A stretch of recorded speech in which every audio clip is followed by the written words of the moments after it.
पूरी रात एक्सॉर्सिज्म चला माइकल टेलर का और 40 से ज़्यादा बुरी आत्माएं उसके शरीर से निकाली गईं। उसने अपनी बीवी के चेहरे को हाथों से फाड़ दिया, उसकी आंख से पुतलियां निकाल ली। उसने अपने घर के कुत्ते को भी नहीं छोड़ा और उसके भी हाथ पैर तोड़ दिए और बहुत बुरी तरह उन दोनों को।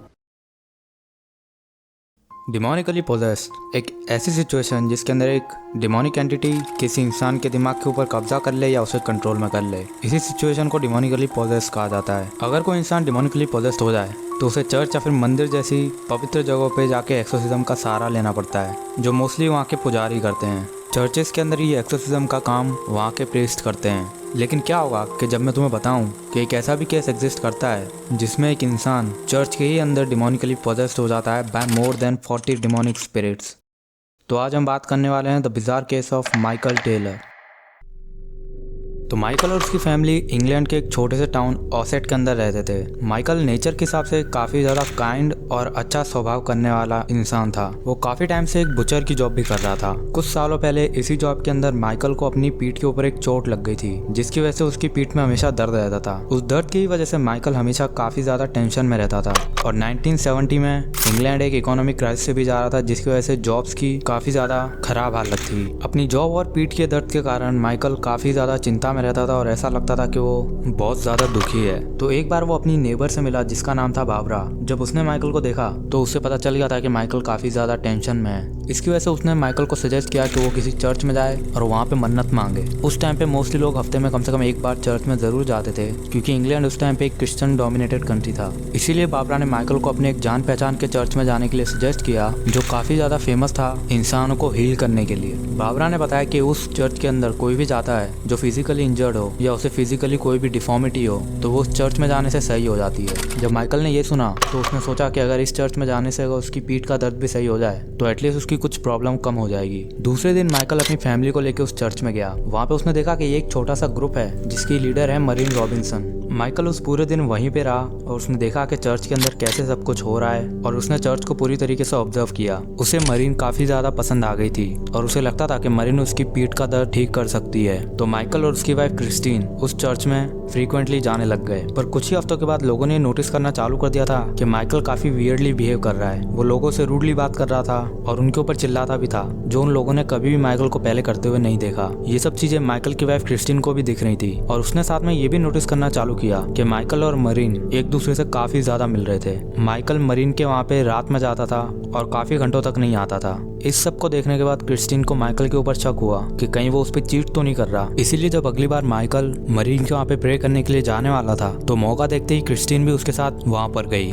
जैसे ही मरीन ने माइकल को देखा तो वो माइकल की तरफ आने लगी, लेकिन उसने देखा कि बीच में ही एक बूढ़ी सी औरत रो रही थी। तो वो उसके वहाँ पे रुकी और उसके ऊपर मंत्र बोलने लगी। उस टाइम पे उस क्लब के जितने भी मेंबर थे उन सबको ऐसा लगा कि मरीन उसको ठीक कर देगी, लेकिन काफी टाइम बाद मंत्र करने के बाद भी वो बूढ़ी औरत वहीं पर ही रोती रही। एक टाइम के बाद आकर मरीन ने उसे छोड़ दिया और फिर वो माइकल के पास चली गई। और कुछ लोगों को ये काफी वियर्ड सी चीज लगी कि जब तक मरीन ने उस बूढ़ी औरत को ठीक नहीं किया तो वो माइकल के पास क्यों जा रही है। जब एक मेंबर ने मरीन से पूछा तो मरीन ने कहा कि वो उसे ठीक नहीं कर सकती, जिसे सुन के काफी सारे क्लब के मेंबर कंफ्यूजन में चले गए कि ऐसा कैसे हो सकता है। मरीन उन सबको इग्नोर करते हुए माइकल के पास आई और उसके साथ बात करने लग गई। इस टाइम पे वहाँ पे क्रिस्टीन भी मौजूद थी, तो क्रिस्टीन भी मरीन से बात करने लग गई और उसने मरीन को बताया कि उसे पता है कि माइकल उसके ऊपर चीट कर रहा है, वो भी मरीन के साथ। क्रिस्टीन ने मरीन को कहा कि वो दोनों एक रूम में अकेले जाएं और इस सारे के सारे झमेले को आज के आज ही खत्म कर दें। क्योंकि मैं क्रिस्टीन की बात समझ सकता हूँ। माइकल पहले ये काफी काइंड इंसान और जेंटल नेचर का था, लेकिन इस चर्च में आने के बाद वो लोगों से काफी ज्यादा रूडली बात करता था और उन्हें अजीब तरीके से देखता था। ना इससे उसका बैक का पेन और ना ही रिलेशन कुछ भी सही नहीं हुआ था। तो इस टाइम पे क्रिस्टीन बस खाली इस चर्च से छुटकारा चाहती थी। मरीन ये सब सुनने के बाद माइकल को अपने साथ एक रूम में लेके गई। कुछ टाइम पास होने के बाद उस रूम से आवाजें आने लग गई थी और वो आवाजें माइकल की थी, जिसके अंदर वो काफी जोर जोर से चिल्ला रहा था। नीचे सारे के सारे क्लब के मेंबर और क्रिस्टीन सोच रहे थे कि वो दोनों क्या बातें कर रहे हैं और कुछ ही मिनट बाद वहाँ से मरीन की भी आवाज आने लग गई थी। वो भी काफी जोरों जोरों से चिल्ला रही थी। उस रूम से बाहर आने के बाद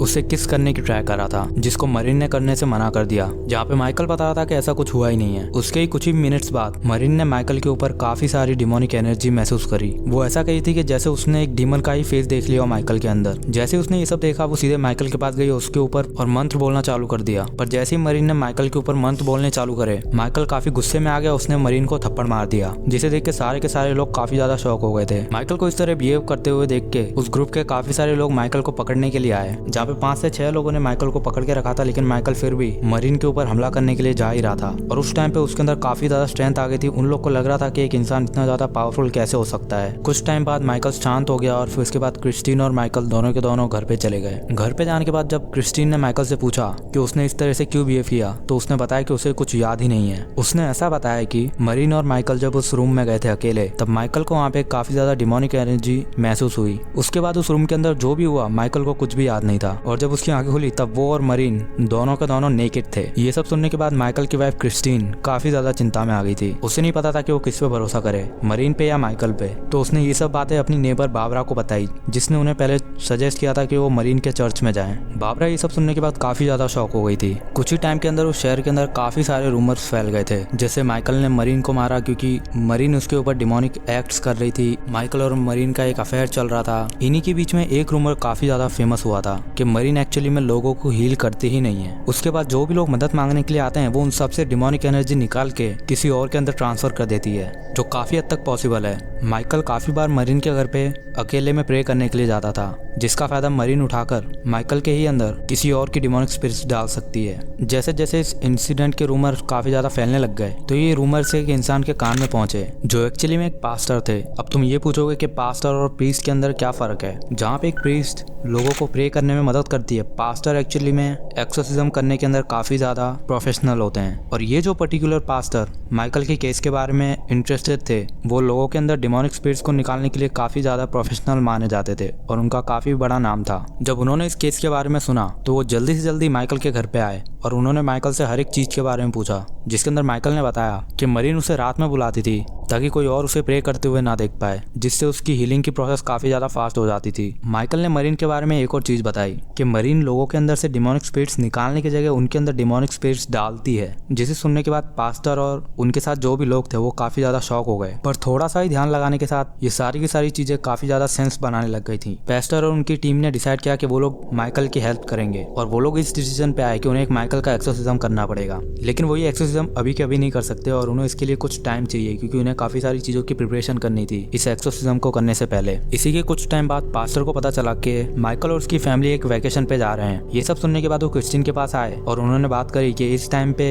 वैकेशन पे जाना एक अच्छा डिसीजन नहीं है, क्योंकि माइकल डिमोनिक स्पिरिट से पोजेस्ड है। पर क्रिस्टीन उस टाइम पे किसी की भी बात मानना नहीं चाहती थी। वो बस चाहती थी कि माइकल और उसकी पूरी की पूरी फैमिली इस टाउन से बस खाली कहीं पे बाहर चले जाएं। सब कुछ सुनने के बाद पास्टर ने क्रिस्टीन से बस खाली एक चांस मांगा और वो इस डिसीजन पे आए कि वैकेशन जाने के एक दिन पहले ही पास्टर माइकल के ऊपर एक्सोर्सिज्म परफॉर्म करेंगे और वो सारी की सारी डिमोनिक स्पिरिट्स माइकल से निकाल देंगे, जिसके बाद क्रिस्टीन और माइकल कहीं और जाके आराम से रह सकें। सारी की सारी प्रिपरेशन करने के बाद माइकल एक्सोर्सिज्म के लिए रेडी हो जाता है। On the night of October 5, 1974 Michael Taylor के ऊपर एक एक्सोर्सिज्म परफॉर्म किया गया। पास्टर ने जैसे ही मंत्र पढ़ने चालू करे, माइकल उनके ऊपर काफी जोरों से चिल्लाने लग गया और वो बिल्कुल एक डिमोनिकली पोजेस्ड इंसान की तरह बिहेव करने लग गया। उसने पास्टर और उनकी टीम के ऊपर काफी ज्यादा चिल्लाया, उन्हें मारा और काफी ज्यादा जोर जबरदस्ती करने की कोशिश करी। पास्टर और उसकी टीम काफी ज्यादा मुश्किल से माइकल को संभाल रहे थे, उसे कंट्रोल में रख रहे थे। और रिपोर्ट्स के हिसाब से बताया जाता है कि ये एक्सोर्सिज्म मोर देन 8 आवर्स तक किया गया। 8 घंटे ये एक्सोर्सिज्म लगातार चलता रहा, जिसके अंदर उन्होंने 40 से ज्यादा डिमोनिक स्पिरिट्स माइकल में से निकाली। इस एक्सोर्सिज्म को करते टाइम पास्टर और उनकी पूरी की पूरी टीम काफी ज्यादा शॉक थी कि एक इंसान के अंदर इतनी सारी डिमोनिक स्पिरिट्स कैसे हो सकती हैं। माइकल के अंदर से काफी सारी तरह की डिमोनिक स्पिरिट्स निकाली गई, like spirits of incest, spirits of lust. और एक टाइम आने के बाद पास्टर ने सोचा कि अब एक ब्रेक लेने का टाइम आ गया है, क्योंकि उनकी टीम काफी ज्यादा थक गई थी। जब क्रिस्टीन ने पास्टर से पूछा कि क्या ये एक्सोर्सिज्म खत्म हो गया है, तो पास्टर ने बताया कि नहीं, अभी उसके अंदर 3 डिमोनिक स्पिरिट्स कम से कम और हैं जो अभी निकालना बाकी है। लेकिन पास्टर ने क्रिस्टीन को बताया कि 40 से ज्यादा डिमोनिक स्पिरिट्स निकालने के बाद अब माइकल ज्यादा खतरे में नहीं है और वो ये प्रोसेस कल तक खत्म कर सकते हैं, पर अभी उन्हें एक ब्रेक की जरूरत है। लेकिन पास्टर की टीम की एक लेडी ने कहा कि ये एक अच्छा डिसीजन नहीं है। उसने ऐसा बताया कि उसे विजन्स आए हैं और उसने देखा है कि माइकल ने क्रिस्टीन को मार दिया, अगर उन्होंने माइकल के अंदर से सारी की सारी डिमोनिक स्पिरिट्स नहीं निकाली तो। लेकिन पास्टर ने उस लेडी को इग्नोर किया और माइकल को घर पे जाने दिया। घर पहुंचने के कुछ ही देर बाद माइकल काफी ज्यादा अजीब तरीके से बिहेव करने लग गया था। उसने अपने शरीर के सारे कपड़े उतार दिए और वो अपने घर में ऐसे ही घूमने लग गया। जब क्रिस्टीन ने उससे पूछा कि वो ऐसा क्यों कर रहा है, तब माइकल ने उसकी जीभ पकड़ के उसके मुंह में से खींच के उसे तोड़ दिया। जैसे ही क्रिस्टीन की जीभ फट गई, क्रिस्टीन अपने ही ब्लड के अंदर चोक करने लग गई थी। उस टाइम पे उनके घर पे एक कुत्ता भी था जिसे माइकल ने काफी बुरी तरीके से मार दिया। अपनी वाइफ और अपने कुत्तों को मारने के बाद माइकल अपने घर से बाहर निकला और स्ट्रीट्स के ऊपर नंगा घूम रहा था। जब माइकल के नेबर ने एक इंसान को रोड के ऊपर नंगा घूमते हुए देखा तो उन्होंने पुलिस को फोन किया। पुलिस को फोन करते वक्त लोगों ने बताया कि उन्हें रोड पे एक ऐसा इंसान दिख रहा है जो लाल पेंट से कवर है। ये सब सुनने के बाद पुलिस जैसे ही आई तो उन्होंने नोटिस किया कि ये जो लाल रंग का कलर है वो पेंट का नहीं है, एक्चुअली में खून का है। पुलिस ने माइकल के फुटप्रिंट्स ट्रैक करे और वो माइकल के घर तक पहुंचे और वहाँ पे जो उन्होंने देखा उसको बयां करने के लिए उनके मुंह में शब्द नहीं थे। ऑटोप्सी के टाइम पे जो भी पुलिस ऑफिसर माइकल के घर में आए थे, डेड बॉडीज देखने के बाद उन्होंने सबसे पहले एक ही चीज की छानबीन करना चालू किया था, वो था वेपन जिससे ये सारे के सारे क्राइम किए गए। उन्होंने घंटों तक उस एरिया को रिसर्च किया पर उन्हें कोई भी वेपन नहीं मिला। जब क्रिस्टीन की बॉडी ऑटोप्सी के लिए लेबोरेटरी में भेजी गई तब वहाँ से पता चला कि क्रिस्टीन और उसके कुत्ते को बिना किसी वेपन के मारा गया है। ब्रूट ह्यूमन स्ट्रेंथ से किसी की जीभ खींच के फाड़ दी गई है और एक कुत्ते के 4 पैर तोड़ के उसे भी बहुत बुरी तरीके से मार दिया गया। ये सब सुनने के बाद पुलिस ऑफिसर्स दंग रह गए। जब माइकल को ट्रायल के लिए खड़ा किया गया तब जज ने माइकल को एक मेंटल इलनेस से जूझता हुआ पेशेंट बता के उसे एक मेंटल हॉस्पिटल में भेज दिया गया। माइकल ने उस मेंटल हॉस्पिटल में 4 साल बिताए और जब 4 साल के बाद वो रिलीज हुआ तब भी वो ठीक नहीं था। वो काफ़ी ज़्यादा डिप्रेस्ड रहता था। एक बार एक ब्रिज से भी कूद गया। इसके बाद माइकल टेलर कभी नहीं दिखा गया। यही माइकल टेलर की लास्ट सीन एक्टिविटी है और इसी के साथ माइकल टेलर का केस खत्म होता है।